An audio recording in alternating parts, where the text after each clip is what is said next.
मिल रहा है और साहित्य की पत्रिकाएं बंद हो रही हैं, बिल्कुल सीमित साधनों से उन्होंने एक पत्रिका निकालने का दुस्साहस किया है। और पहले इन्होंने ई पत्रिका निकाली, उसके बाद में आज ये क्या कहूँ फिजिकल रूप में भी ये पत्रिका आपके सामने है। बहुत बहुत बधाई आपको रामस्वरूप दीक्षित जी, आपने ये महान कार्य किया है। और मतलब इसमें कोई व्यंग नहीं है, इसमें कोई व्यंग नहीं है, मैं बिल्कुल सच्ची तारीफ कर रही हूँ। और दूसरी तारीफ ये कर रही हूँ कि एक स्टेट की राजधानी से आकर के दिल्ली में दस्तक दी है, प्रदेश की राजधानी से निकल करके देश की राजधानी में डंके की चोट पर इस पत्रिका का विमोचन करवा रहे हैं। इससे बड़ी हिम्मत और क्या हो सकती है। और मुझे उम्मीद है कि दिल्ली से इनको जो आशीर्वाद मिलेगा और ये जो व्यंग लोक की पत्रिका है ये बहुत फलेगी फूलेगी।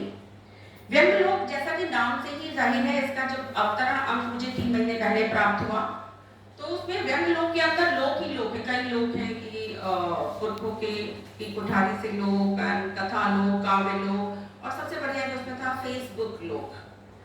तो मैंने कहा ये इतने 7 लोगों की पूरी सैर आपने करा दी।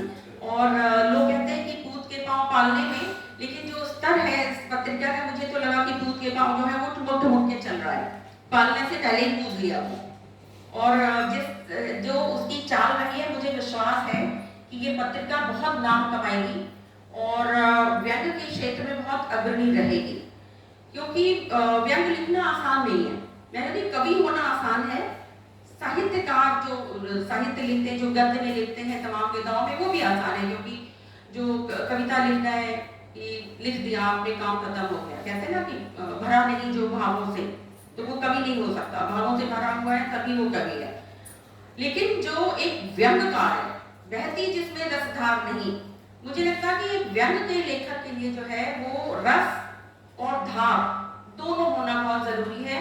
क्योंकि अगर व्यंग में रस नहीं आया तो आगे कोई पढ़ेगा नहीं, और अगर धार न हुई तो उस व्यंग का क्या फायदा कि अगर उसने आपको चोट नहीं मारी। जैसे कि बोलते ना, तिरछी नजर, तीखे तीर, व्यंग बाण, मतलब तानों का, तो जब तक तीर लगे तब तक व्यंग में व्यंग की बात नहीं रहती। वैसे मैं व्यंग की परिभाषा देख रही थी, क्योंकि व्यंग में मुझे कोई मैं हस्तसिद्ध नहीं हूँ, मुझे कुछ ज्यादा नहीं आता है, कविता जरूर कुछ लिखी हुई है।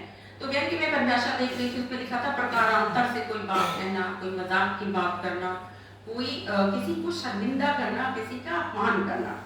तो मैं सोचती हूँ कि आज के दिन जो व्यंग है वो किसी का अपमान ना हो, बस इसी तरीके से बच के निकलना चाहिए और किसी जो बात आप कहना चाह रहे हैं वो पहुंच जाए।